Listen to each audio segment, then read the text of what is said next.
Hi guys, my name is Katie Moreno and I am the founder of organizedadvisor.com. And in this session, I'm going to talk about how to build a really welcoming and fun and family-like classroom culture. I think that a lot of times, we get really stressed out because making a yearbook is a lot of work. Like you are as an advisor, you're juggling a lot, there's a lot of plates spinning, and it can just sometimes feel really heavy. And it feels that way for the kids too. And luckily you get paid to be there, but they're volunteering essentially. And so we want to make sure that we're being very intentional with making sure that the classroom that they come and do so much hard work in is also a really fun and welcoming environment, and it really becomes their home on campus.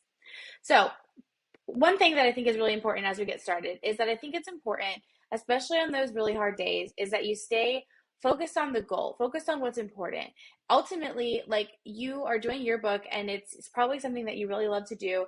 And that's because you're doing really important work. You are reporting on the school year and you're essentially giving a like time capsule as a gift to your student body. And that is really important. It's a historical documentation of what it was like to be a student at your school in your city in 2022, 23. And so, of course, things like accuracy matters, good storytelling, an unbiased review of the year, all of that sort of stuff is super important to making sure that your yearbook is really good and really well balanced and it has a lot of good coverage. But it's also like, it's hard to make all that stuff happen. But sometimes if you take a step back and you're like, okay, no, like, even though it's hard, it's really important. And it's in some ways an honor to be able to produce that gift for your student body and your community. And also, it's forever. So remember, we live in a digital world these days, but print especially is forever. And so what you're doing isn't just flippantly putting pictures on pages and making things look pretty. You are creating historical documentation that in a lot of ways is used for decades to identify people or to look back at celebrities, high school photos. Like the work that you're doing isn't just for fun. Like what you're doing is really, really important work. So going back about it not just being pretty pictures and beautiful design, it's obvious that like you need good design to help convey ideas, but really what you're doing and that main focus and that like driving motivating factor behind what you're doing should be that storytelling element. And the content that you're creating with your students is the king, not just pretty for the sake of being pretty. And then also you want to make sure that your content is truly reflecting the vibe of your student body. And so, when you take a step back during those days that feel really stressful and heavy, and you're like, okay, no, like I'm creating something that the student body is really going to love and enjoy and cherish, and it represents them, it starts to feel less heavy because you recognize the value of what you're doing. And even those days that you just want to pull every hair out one by one, you're like, no, the kids need this, the kids deserve this. And likely you went into teaching because you love kids. So, another good reminder on those really stressy days is that you are teaching kids real life skills and you're literally running a small business. If you're a publications advisor, if you're also doing newspaper, then you are running two small businesses. But you're teaching kids things like marketing and sales and graphic design and writing. Those are like the big four, but also editing and peer editing and presentation skills and social skills. A lot of kids right now, especially post pandemic, like it's hard to get them to talk to each other. They're so used to being behind a screen, behind a phone, that even getting them to go interview in real life or in person is really difficult. So you're kind of reteaching them social skills, which is so important because they're going to go and work in a job someday and have to have social skills. You're also teaching them printing, which anybody can tell me different, but it is not dying. We are always going to need printing. We're always going to need packaging. We're always going to need paper that lasts forever versus digital that, we can't access DVDs anymore sometimes, like we always want to have that print copy of things that we want to last for a long time. And then you're teaching them things like news literacy, which as you can tell from the mainstream media these days is kind of lacking in some areas. And so you're teaching them how to decipher what is newsworthy and how to seek the truth and how to confirm sources. And then creative media like photography and social media. A lot of our kids right now are going into working in not just marketing, but social media specifically. So giving them an opportunity to create content for a brand that is selling a product in high school is a huge like honor that you're being able to offer them.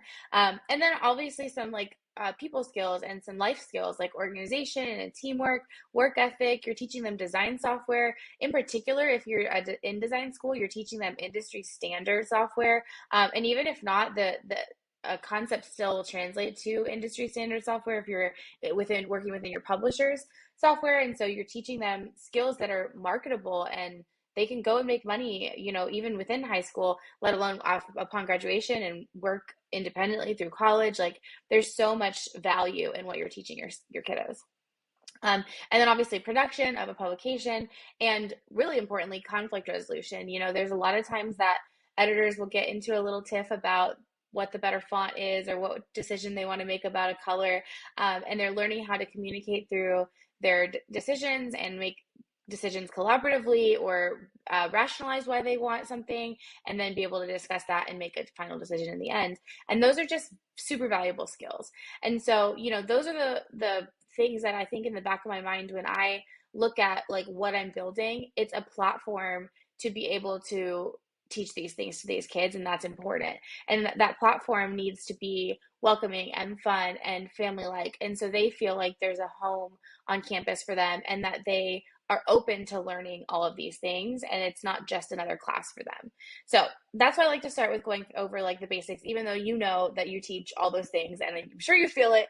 I like to really focus on a family like atmosphere, because I think that friends are great and they are friends, and obviously we're not family with our students. That's weird. But you want to build the atmosphere, because in a family, you can fight and you can have disagreements and you can have conflict, and you work through that and you learn from each other, and then you're better off because of it. And in this case, your publication is better off because of it. And so I really like to kind of drive home that, like, if you're on staff, you are part of the team. If somebody's new, they're part of your family. You welcome them, you bring them into your circle, you open them with wide open arms, and you intentionally build relationships with everyone on staff. And because that also helps to alleviate some conflict too down the road, because you have intentionally built those bonds. So a couple of ways to do that. First, in the beginning of the year, I like to do a lot of team building and bonding exercises, maybe some outings to get them out of the classroom and talking to each other. One activity that I like to do sometimes on the first or second day of school, and I know slime is kind of like outdated. I'm going to move myself down here. But it's a really good activity to build some communication skills. And so I usually break this up into two phases. The first phase is they get the instructions that are right here in front of you, and they have to read them, and they can talk about their plan and what color they want to make it, and if they want to add glitter, and what they're going to do, who's going to do what, who's going to pour, who's going to stir, all that. But they're not allowed to touch anything. And then on phase two, there's no words allowed, but they're going to be doing the activity. And so what's going to happen is slime is very temperamental. I'm sure if you have kids that have played with slime and got it stuck in your carpet, you'll know that it can be really, with one extra drop of glue or the liquid starch, it can be super stringy or it can be super slippery. And so they don't have these instructions in front of them anymore. And so they have to remember and communicate through these issues. And maybe it turns out perfectly, but maybe it's the wrong color, or maybe they communicated well in the first phase, and so then the second phase is super smooth. Usually it's not super smooth, and there is lots of sticky, slippery troubleshooting going on, which is exactly what we want them to do. And so they have to learn, like, planning and preparation in phase one would have led to a better result in phase two, or that's something we should have talked about, or we forgot to talk about the color, so we had to figure it out as we go. And that's just a really fun way to learn some communication exercises, and it's super low key. Like, it's not difficult. And I would just say, like, be very careful about the slime getting in your carpet, because it will get stuck there, and it also will get stuck on your ceiling if a kid happens to throw it up there, because that happened. Wouldn't say it if it didn't happen. Here's some pictures of the slime. I would also recommend maybe going outside if you are able to, because like I said, it can be really messy. But if you're teaching high school, hopefully they're mature enough to handle it. But it's up you know your kids better than I, so you can make that decision for yourself. But we did have some big buckets, and we built like a Frankenstein slime, and it was so gross, and I threw that away at the end of the day because it was literally disgusting. But they all got to take home a little tub of their own slime in a little plastic container, and that was fun. And it's also kind of a stress reliever, the slime afterward. Okay, also in the beginning of the year, and this also builds a staff culture of teamwork, but also kind of it transcends outside your classroom. I like to assign a rep to each school group or activity. And so the reason is that even if that person isn't doing that spread, so say you assign Sally to varsity football, they might not get assigned to the varsity football page, but they are the representative from the yearbook staff that is going to go and meet with the coach, meet with the captain, get to know the team, get to know what the schedule is, make sure that what we're putting on the yearbook page or what we're covering in the newspaper or what we're putting on the broadcast is actually representative of those kids in that activity in this school year at this time. And so I think a lot of times we just go into an event and we take pictures and we put the best ones in the book, but there might be a great story of a kid that you didn't know because you never talked to the coach and he knows his kids. And so there's a story of a really, a kid who's never played before and then got a touchdown. I don't know. And you miss those stories when you don't go and intentionally seek them out. And also, coaches don't inherently care about your book. And so you really have to make sure that you make it known to them that we want to honor your kids in the best way possible. Here's who you can contact. And obviously, you want coaches to contact you as the advisor. But if a kid goes and introduces themselves, it's so much more impressive and memorable. And it's also a student publication. So, really, they should be the ones doing the work and going and meeting with adults. That's also a good learning opportunity for them. And then you go and introduce them, they go and introduce themselves, and then you also go back a month later and you say, hey, I just want to remind you, my name is Katie again, or Sally, and I am your rep for the yearbook staff, and I just wanted to know if you needed anything, any information. Pretty soon we're going to be asking for your group photo, so let me know if you have that scheduled, and you walk them through the process of what you need. And so whenever they have a story that comes up or they have an event that they think might be a good photo opportunity, they're going to contact you because you're already top of mind, because you've intentionally had a kid there to reach out and just remind them, hey, also yearbook, like, don't forget, like, we want to feature you, and we make it about you. You can start in the beginning of the year with like a welcome kit, as much as budget will allow. It could just be candy, but if you can give them something visual that they can keep in front of them, like a mouse pad or a cup or even a pencil that has like yearbook on it and like an email address that they can reach out to, anything that will keep yearbook top of mind to coaches and club organization leaders and fine arts directors and department chairs and anybody that you might need information from, such as group photos, schedules, photo ops. Like the science teacher, they're busy teaching science. They're not thinking about what the yearbook would need. And so you have to really be intentional about that. And that makes yearbook a bigger presence on campus, and your content will reflect that. And because the person that is the rep for that group might not be the person doing that page, they will work together to ensure that the content is honoring that group in the best way possible, and it breeds that like network of teamwork. And also, I spread out I have my staff as one cohesive unit, so it's SLHS Press. It's yearbook and newspaper together. And I didn't do broadcast, but if I did, I would put them together too. And so they're one big giant staff of publications, or the press staff or the media team. They're assigned to a specific publication, but they all work together to do content, because we don't want the same content in the yearbook that we have in the newspaper always. You can sometimes overlap stories and put them in the yearbook. That's no big deal. But you want to make sure that like whatever the best way to cover and tell that story is for the year is that it's done appropriately, and you need those publications to be working together in order to do that. So just an idea. This is a picture from North Kansas City High School. She's building a little camera out of Play-Doh, which I think is so fun. And it also reiterates the different parts of a camera and has them kind of building it from their Play-Doh, which is also just, again, stress relieving. So super cute. Also, if you're looking for a really, really easy, no prep, first day of school activity, this is called Blobs and Lines, and you can just Google it. It's from Cult of Teaching, I think.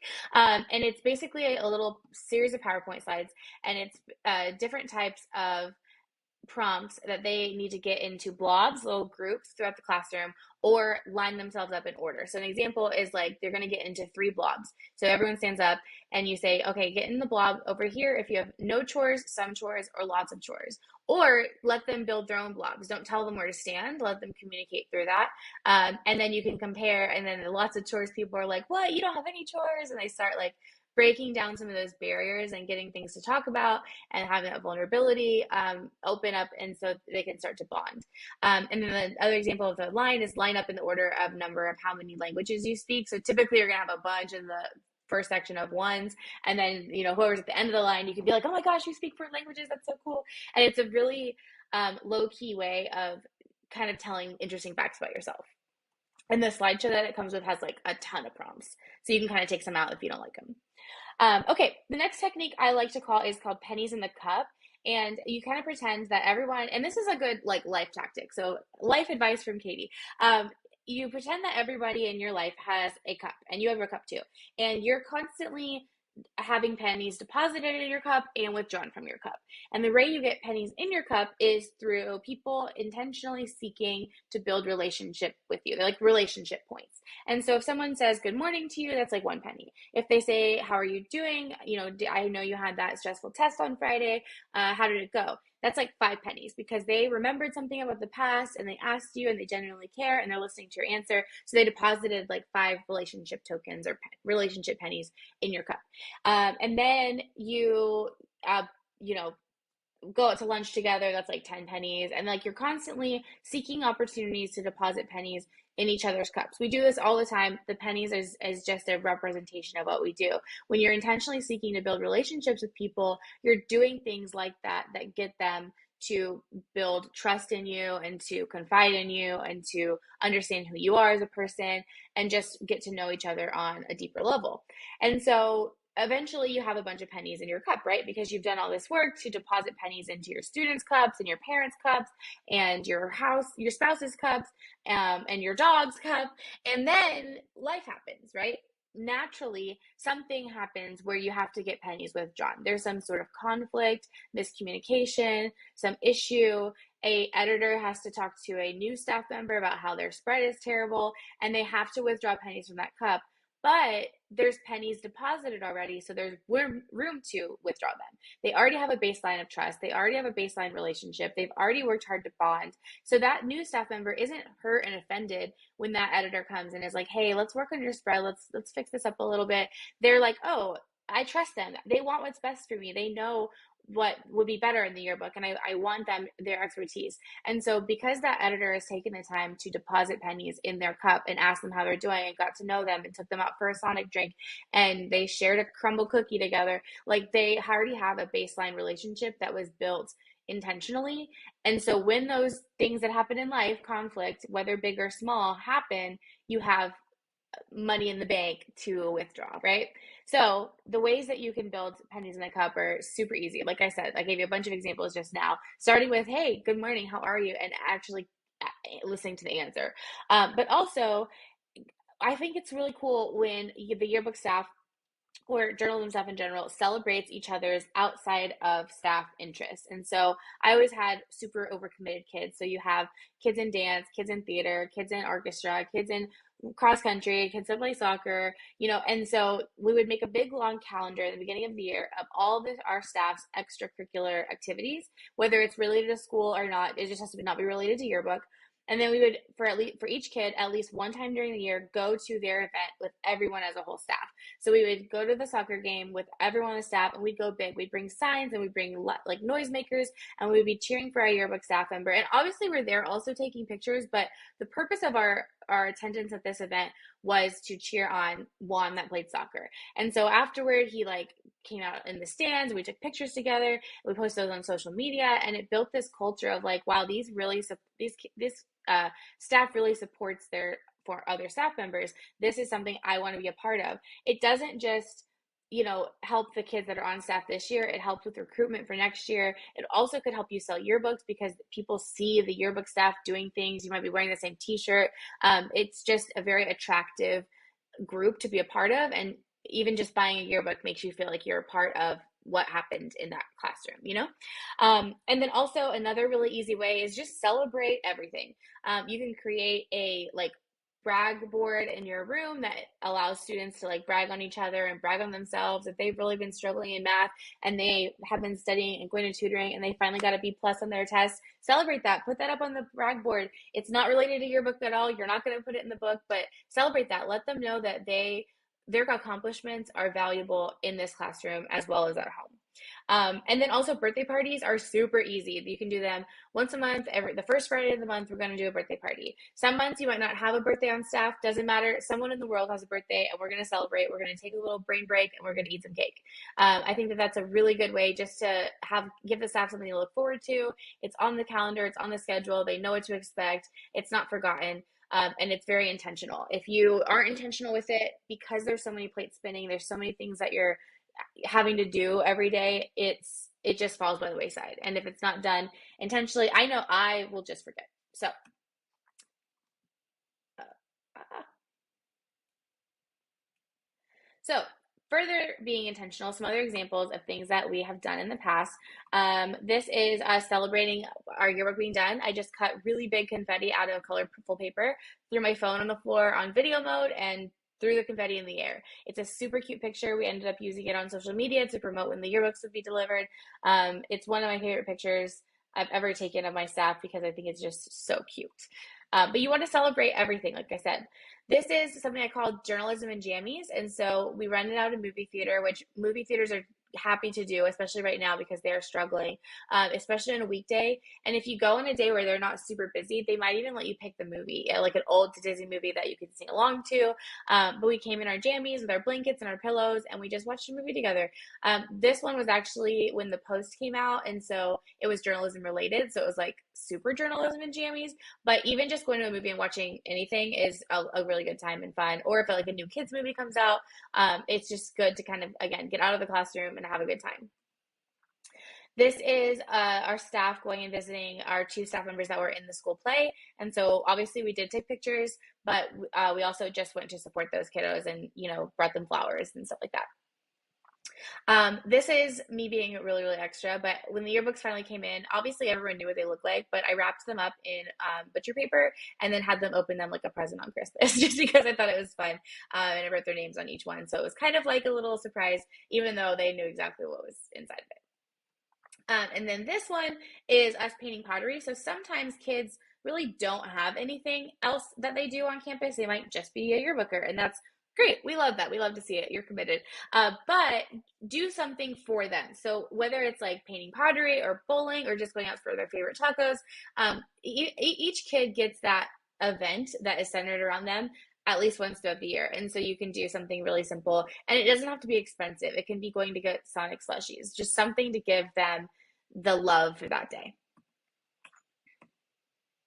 All right. I also really like getting competitive, and this isn't in the sense that you would think. Obviously, you can compete in yearbook stuff if you want to. That's great. But you don't also don't worry about winning. You don't even have to be good. Just go out there and have a good time, make memories, become family like you would with your own family. So this is a picture from my very first month I was teaching. I actually wasn't even certified. I was a long-term substitute. And my staff, I started in January, and so it was like halfway through the year. It was really rough. But they were like, "Oh, we want to play intramural dodgeball. Come play with us." And I was like, "I don't know. Like, I'm not athletic at all." We got out in the first round. I got hit in the face with a dodgeball.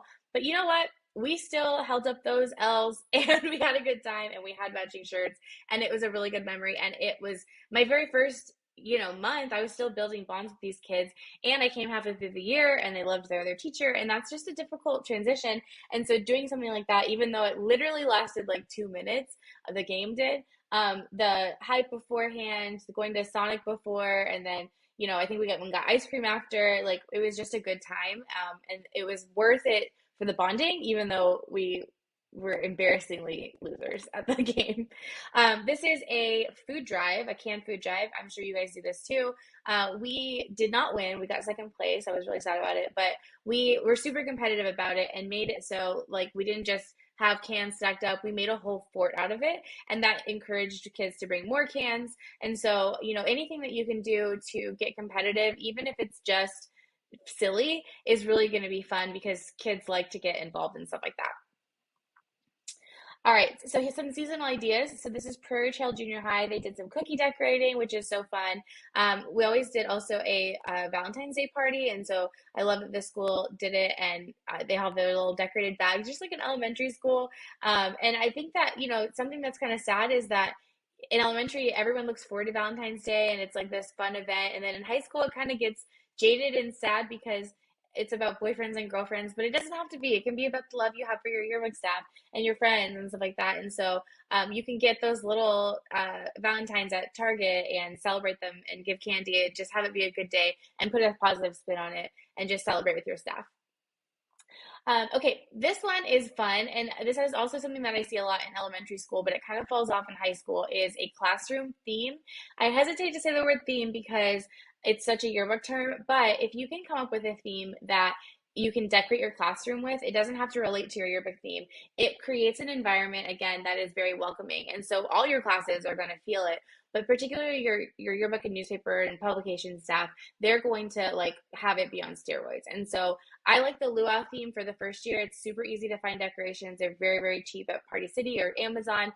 You can put a grass skirt around your desk. You can have your bulletin boards be decorated with like luau theme. This little girl right here, she was a stress ball that was like became a projectile weapon halfway through the year, but it did relieve some stress. So, she served her purpose. But you can also do like we had a shirt this school year that was Ohana means family, and our whole focus was on Ohana and Aloha and everything like that. And it was just so fun to really drive home that family atmosphere by kind of forcing it by saying, this is our island. And then also you can like nickname your deadlines. Like we had the coconut deadline, and then we had the tiki torch deadline, and then we also had a playlist that was like Beach Boys and like really fun beachy songs for late work nights. And it just again creates that environment and atmosphere of like, I want to be a part of this. This is fun. I want to be here. I want to be working on my stuff. And then that's where also the kids get all these good memories. They're not just on yearbook to have the yearbook at the end of it. Like they look back on their high school experience in general and they're like, I was part of something. Okay, this one I also hesitate to say, but you guys can use your own discretion. But I started getting pranked by my editor-in-chief. They put my stapler in Jello, right? Okay, it happens. It was really funny. It was good. But you don't mess with me because I'll mess back. And so I called our local radio station, and they said that they said that they were Balfour and that they were calling from the plant and that they had too many pages printed for our book and they were going to just start removing all the ugly kids. And my editor was like, what? No, call my advisor. What do you mean remove the ugly kids? She didn't catch on at all. And then they were like, you know what? Maybe we can just make the font smaller and make it like Comic Sans. And she was like, what? And that's when she knew that it was a joke. And so it was actually on the radio. It was so funny. And so we had this little like harmless prank going back and forth. They switched all my keys and my keyboard to say Miss K. I went by Miss K. And so, like it's, as long as it's harmless, it's funny. But if your kids can't handle it and they're going to take it too far, definitely don't start it because it can definitely get to be not harmless. But it's also when you have a good relationship with your students that you're able to do this kind of stuff. Another kid put sticky notes all over my desk, which again, harmless prank, but funny. But no, we did not waste those sticky notes. I was like, you're going to stack those right back up. Okay, I also think it's a really good idea to implement a like bigs and littles system. And so it's just a mechanism for like mentorship. So the newbies have someone to go to like, they obviously have the editors, but they also have someone that's experienced that can help them answer questions. And that's also someone who's responsible for building that relationship with the newbie. It's really hard the other way around. Like if you're brand new to staff and the group of editors has already been there, they already click, they already jive, they're already going to be getting along, and to jump into that is really hard. And so it's up to the editors to start that conversation and deposit pennies in their cup, right? And then we would have like little Olympics. So we would do like minute to minute games. This is them keeping balloons up in the air, and they would just compete, in really like friendly competition. And sometimes we'd switch up the littles also. So like every quarter, every grading period, or even every semester, switch it up so everyone kind of gets to know everyone. All right, so then I have some ideas for during deadlines. This is from Vista Ridge High School. They do what's called Dump Day. Everyone brings a bag of chips of different kinds or cookies and drinks, and they have like bowls, and they all just get a bunch of different types of snacks, and they just dump them out on the table. And it's a really super easy way to get a bunch of kids fed, first of all, and get them snacking throughout their work night. But also it's pretty affordable because every kid just brings one bag. If you can swing it with your administration, I also highly, highly, highly recommend doing a field trip work day. So you field trip out your kids, have them in your classroom all day with you. You get a sub for your other classes, and they go to the library or a computer lab or whatever, and you work on the yearbook all day long. And so you can structure this in a lot of different ways. It can just be a straight work day, work on whatever you need to get done, or you can have each class period with the bell being your like trigger to work on something different. So like you can do captions period 1, you can do photos period 2. But this is so helpful because sometimes you might need a kid to give you an interview for some particular thing in the yearbook, but their class period is AP stats whenever you have yearbook, and so you can never get them, and you don't have synced lunch schedules, and so it's really hard to get them. But during the workday, you can, because you have 7 class periods worth of time to go and find them. Also, you can have like a feast, and so we did a Italian feast. So I made 20.3 pounds of pasta, which I didn't think was possible, but once I made it, I had to weigh it because I was like, this is crazy. And then I had kids bring like the red sauce and the white sauce and a salad and dessert and drinks, and we just had a big feast, an Italian feast, and it was so fun. And so you just get your admin to talk to your admin about doing it. If you think about it, it's essentially like 6-ish hours of work all day long, and that's like over a week's worth of time that you'd have in your actual class. And so if you're kind of coming up on that deadline and you're like, we're not going to make it, see if you can schedule a work day either like a couple days before that deadline or the day of, to kind of knock out as much as you can during crunch time. Okay, I'm also a huge believer in brain breaks. I think that this is something that everyone needs to do, regardless of if you're on yearbook staff or if you work in an office. And so Vista Ridge did Bob Ross paintings. They followed a Bob Ross tutorial, which is so cute and fun. Sometimes randomly, I would just bring a cake on like a random Tuesday and just be like, here you go, brain break. You know, we're celebrating. We're not celebrating anything in particular. We're just eating cake. It's just a surprise, and it's a good opportunity for just a moment of like chill out during a stressful week. And then oobleck is a very easy thing to make. It's just cornstarch and water. And I swear these kids turn from moody, disgruntled, anxiety-ridden teenagers into giggly little kids. And it's so fun. It can be messy, so make sure you have a big tub or you go outside. But it's just cornstarch water. You can throw some food coloring in it, and it's just sensory, and they can play with it, and they can squish it, and it gets hard, and then it oozes out to liquid. It's so fun. They loved it. And it's just cornstarch, like so easy. Okay, this idea is from Samantha Berry. So she's amazing, and she would always do this with her students during deadlines and kind of force it. And so you need to tell your kids, put your phones down or put them on my desk. We're going to lay on the floor, turn the lights off. When you're working under fluorescent lights like this, it's just headache inducing. Like, it's not a cohesive, warm, welcoming environment. And so if you can, turn the lights off, and then lay on the floor and put your arms out like this and just do corpse pose. Just zen out for a second, and find some other types of lighting if you can. Like, these are like the TikTok lights, which are super cheap on Amazon. There's another example of the strip lights. They come in all those different colors. They usually have a remote that you can change them to match a different vibe. You can use a lot of lamps or little twinkle lights. And then you want to find like a 5-minute or 10-minute YouTube video that's a meditation routine. And so the idea is you get all your kids to close your eyes, the lights are low, and you're just relaxing. You're letting your muscles in your body relax. And a lot of times kids kind of push back on it, and they're like, this is silly, this is dumb, I don't want to do this. This is like uncomfortable. I want my phone. I am too busy. I can't do this. But then like a couple minutes in, they start to kind of melt into the floor, and they start to actually relax, and they realize that they don't need their phone right now. And even though you are on deadline and things are crazy, taking those 5 minutes or 10 minutes to like let your body just like relax can actually really, really help your productivity and your creativity. And sometimes it transcends outside of yearbook. Even though you're stressed about yearbook in the moment you walk in the classroom during deadline week, you're also stressed about prom and the AP test and your boyfriend and your mom and your sister and all these different things in your life. Like, teenagers are just stressed to the max these days, and giving them an opportunity to unplug and meditate, even if it kind of is forced in the beginning. I've had kids like start crying in the middle of it because they don't realize how stressed and wound up they are, and then they never stop. They never sit down and meditate and just breathe. Even if they're stopped and they're laying down before bed, they're on their phone, they're stimulated. And so giving them an opportunity and walking them through a practice like meditation, and do it yourself, lay on the floor with them, is such a good opportunity for them to just like understand that it's important to rest. Okay, so again, on deadline day, this is something I would always do, and I always feel like I'm crazy for it, and then I would really appreciate it.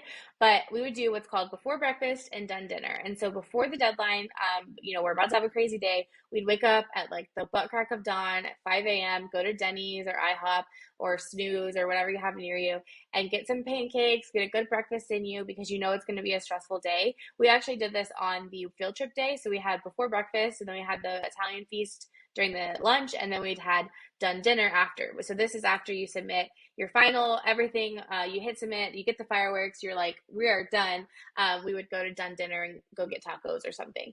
And these are just the editors that they lasted to that last moment where they were finally done. And we usually had we've done it, it gets exciting after a couple of years. It becomes a tradition. And so we had kids that would like not be even on the same staff. So we'd finish the newspaper, for instance, and like yearbook kids would come and celebrate with us because they had that bond of teamwork. Like they felt like they were part of it too, even though they weren't the ones doing that publication. And then vice versa, when we finished the yearbook, the newspaper kids would meet us and just celebrate, their staff members. So super cool.